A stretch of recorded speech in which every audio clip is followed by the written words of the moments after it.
welcome to the Environmental Science and Engineering podcast channel. On this channel, we discuss topics related to environmental engineering and environmental sciences, using information gathered from academic sources, scientific articles, official reports, and our own engineering experience. We are environmental engineers, and we prepared these podcasts to better convey environmental engineering knowledge to the public through science communication. Our target audience includes environmental engineering students, master's and doctoral researchers, academics, engineers working in the industry, and anyone generally interested in environmental issues. This episode is the second part of our water treatment plant design series. In the first episode, we covered the fundamentals of water treatment plant design, how to calculate population and flow rates, and the critical factors to consider during site selection. In this episode, we will detail the processes involved in water treatment plants, the function of each process, their design principles, and which pollutants are removed by these processes. If you are ready, let's begin. First, I'd like to welcome our expert guest back to the show. Perhaps we can start with the processes used in water treatment plants. Generally speaking, when we look at a drinking water treatment plant, which processes are the first ones we encounter?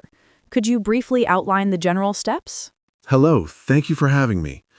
Water treatment plants usually start with the aeration process. The primary goal of aeration is to introduce oxygen into the water. This helps remove dissolved carbon dioxide, balances the water's pH, acid-base balance, and improves the taste and odor of the water. This is important because raw water sometimes contains hydrogen sulfide, which causes a bad odor. Such gases are stripped from the water during the aeration process. Another crucial purpose of aeration is to oxidize metals like iron and manganese in the water. These elements are converted from their soluble form to an insoluble form, becoming iron and manganese ions. This makes them capable of settling, and they are subsequently removed from the water in later stages by sedimentation or filtration. Thus, the water's color, taste, and odor are significantly improved. After oxidation, iron typically forms reddish-brown deposits which result from iron hydroxide compounds. Manganese, upon oxidation, forms black or dark gray manganese oxide precipitates. However, it should be noted that while aeration is quite effective for iron removal, it is not always sufficient for manganese removal. This is because manganese oxidation usually requires higher pH values. For this reason, the ozonation process is a much more effective method for manganese removal. In water treatment plants, aeration is commonly done using the cascade aeration method.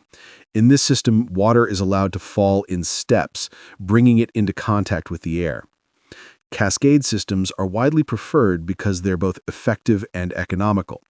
Other systems like diffused aeration, spray aeration, or turbine mixer systems can also be used, but in terms of cost effectiveness, the most common and generally preferred method is the cascade aeration system. I see. So the aeration process is excellent for introducing oxygen to the water, adjusting the acid-base balance, and removing taste and odor. Where is the water typically directed after the aeration process? The process then moves to the coagulation and flocculation units. These are chemical and mechanical processes applied to settle colloidal particles that cannot settle on their own in water. Colloids are generally particles smaller than 1 micron. They remain suspended in water because they are extremely light and cannot settle by gravity.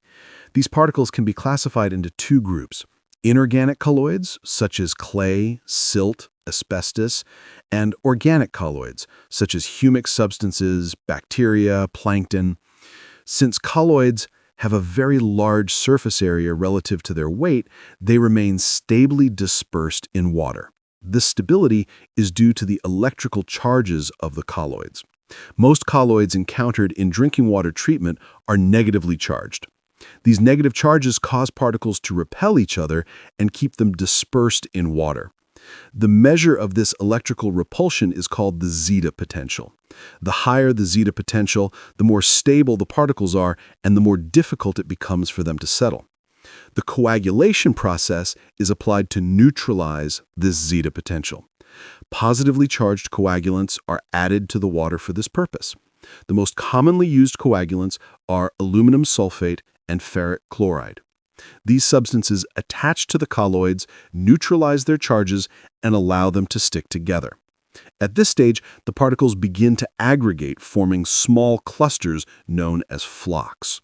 The subsequent flocculation stage enables these small clusters to combine into larger and settleable flocks. Polyelectrolytes are used during this stage, acting as a bridge between particles. In coagulation, rapid mixing is applied. The velocity gradient is around 700 to 1000, and the mixing time ranges from 30 to 1 minute. In flocculation, slow mixing is used with a velocity gradient typically between 20 and 80, lasting 15 to 30 minutes. Gentle mixing is crucial to prevent the flocks from breaking apart. Coagulation and flocculation are usually carried out in adjacent tanks. It is preferred to connect these tanks through open channels rather than pipes, because pipes increase the water velocity, which creates turbulence and destroys the flocks. Channels allow the water to transition more smoothly, ensuring the flocks reach the settling basin without being damaged. So the water flow velocity is quite critical here, I assume. If the flow is too high, the particles might not have enough time to settle. Exactly. That's why the two most important parameters in design are the surface loading rate and the retention time. The surface loading rate expresses the flow rate per unit area. It indicates how much water is entering the tank. If the surface loading rate is too high, the system is overloaded and efficiency drops. The retention time, on the other hand, determines the necessary time for the particles to settle to the bottom. A duration of a few hours is usually sufficient. And is this sedimentation process solely driven by gravity, or is there a structure in the system that accelerates it? That's an excellent point. Yes, in some systems, lamella clarifiers are used to increase the sedimentation efficiency. In these systems, inclined plates or lamellas are placed inside the tank. The lamellas shorten the vertical distance that particles need to travel, thereby achieving sedimentation in a much shorter time. The angle of the lamellas is usually between 45 and 60 degrees. If they're too horizontal, particles accumulate on the surface, and if they're too steep, the effective surface area is reduced. So we can say that lamellas essentially increase the efficiency without increasing the tank's capacity. Precisely. A much larger surface area is created within the same footprint, which increases the settling velocity. What happens to the sludge during this process? I know the sludge that settles at the bottom must be removed. Yes, the settled sludge is collected by mechanical scrapers and is generally sent to the sludge line.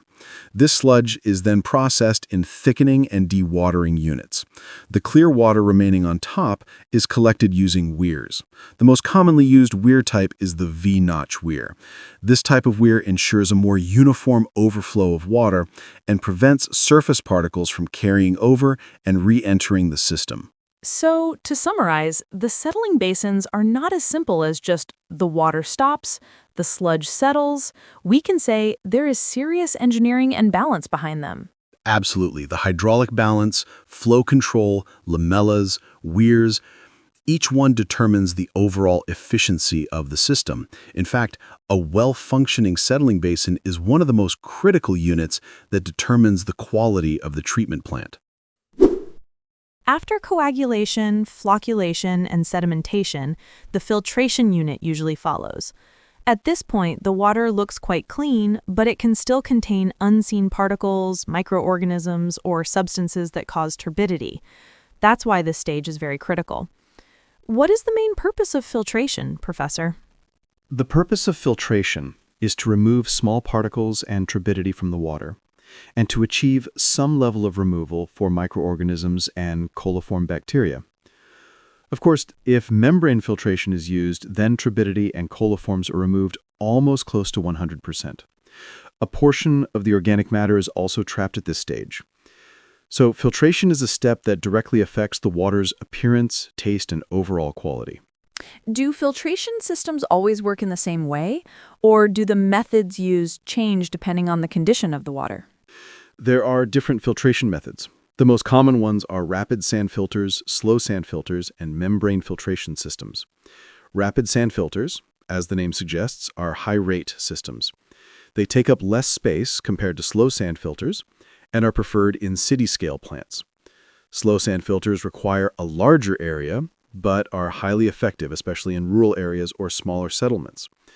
This is because they provide both physical straining and biological treatment. A biofilm layer forms on the top, and this layer contributes to the natural purification of the water. So we can say one is focused more on capacity and the other is focused on quality and biological effect. Exactly.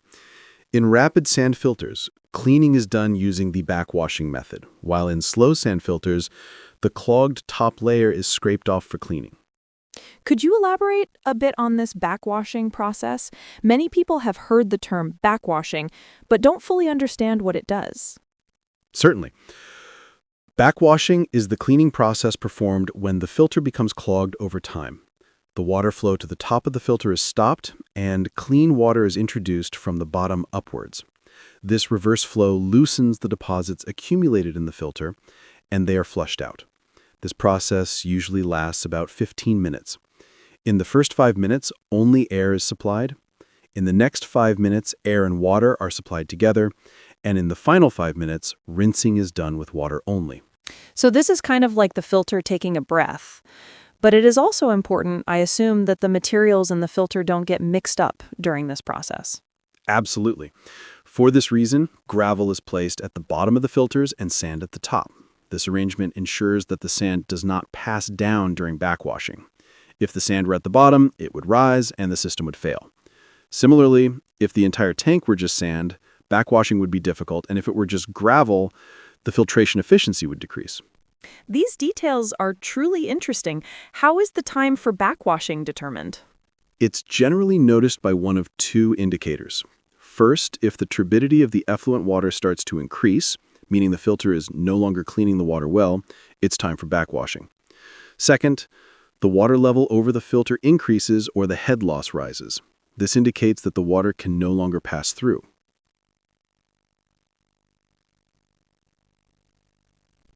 What happens to the water that comes out during backwashing, the wastewater? This water is not discharged directly because it contains sludge, sediment, and suspended solids. It is usually collected in a treatment tank and is subjected to sedimentation or another filtration process. If it becomes suitable, it is either returned to the head of the plant or discharged into the sewer system. Finally, could you briefly summarize the main differences between rapid and slow sand filters? Of course. In rapid filters, the sand grain size is larger, the surface loading rate is higher, and the water depth is shallower. These systems are cleaned by backwashing, and cleaning can be done every couple of days. In slow sand filters, the sand grain size is smaller, the water depth is greater, the surface loading rate is low, and cleaning is done by scraping approximately once every 3 months. In short, rapid filters are cleaned frequently, but for short periods, while slow filters require less frequent but more thorough cleaning.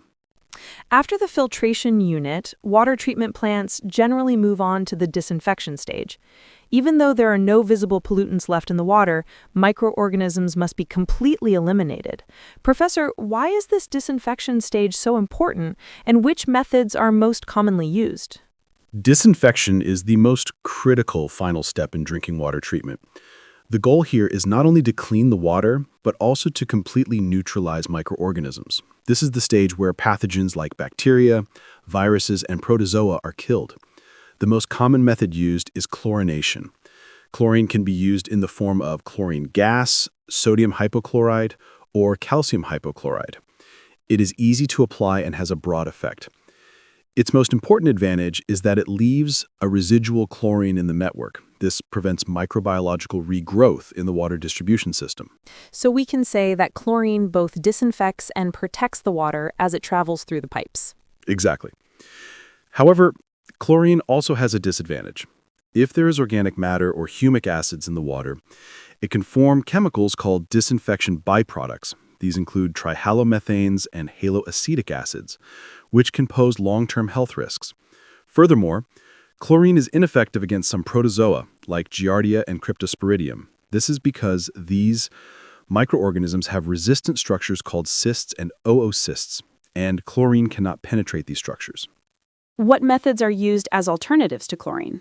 The two most well-known alternatives are ozone and ultraviolet disinfection. Ozone is a very powerful oxidant. It's effective against chlorine-resistant microorganisms, and the contact time is very short. However, the equipment cost is high. Also, if there is bromide in the water, bromate can form, which is a carcinogenic byproduct. UV has become quite widespread in recent years. It uses no chemicals and produces no byproducts. However, if the water's turbidity is high, UV rays cannot penetrate deep enough, and its effectiveness decreases. So in summary, every method has its advantages and disadvantages. Chlorine is practical, but has a byproduct risk. Ozone is powerful, but costly. And UV is environmentally friendly, but sensitive to turbidity. That is a perfectly accurate summary. All these factors are taken into consideration during the design phase. The most important parameters affecting disinfection efficiency include contact time, water temperature, pH, and the type and dose of the disinfectant. For instance, the contact time for chlorine is usually chosen between 30 and 120 minutes. And as the temperature increases, the rate of disinfection also increases. All these parameters are truly critical for water safety. How did the history of disinfection begin in Turkey, Professor? It goes back quite a ways. The first disinfection process in Turkey was carried out in 1932 at the Terkos Kagehane drinking water facility. Bleaching powder, which is calcium hypochlorite, was used at that time.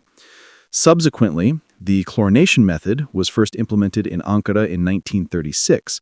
So disinfection has been actively used in Turkey's drinking water systems for almost a century. Well, we have come to the end of this episode on the design of water treatment plants. In this part, the second episode, we generally discuss the water treatment processes: aeration, coagulation, sedimentation, filtration, and disinfection. We tried to explain how the system works in simple language without going into too much detail. In part 1, we talked about population and site selection calculations. What we have covered here is general and fundamental information regarding the design of water treatment plants. We also extend our thanks to our expert guest. You're welcome. For more detailed information, one should, of course, consult academic textbooks, engineering guides, and regulations. Our goal with this series is to explain environmental engineering processes in a way that everyone can understand. Thank you for listening to us. We hope to see you in the next episode. Goodbye.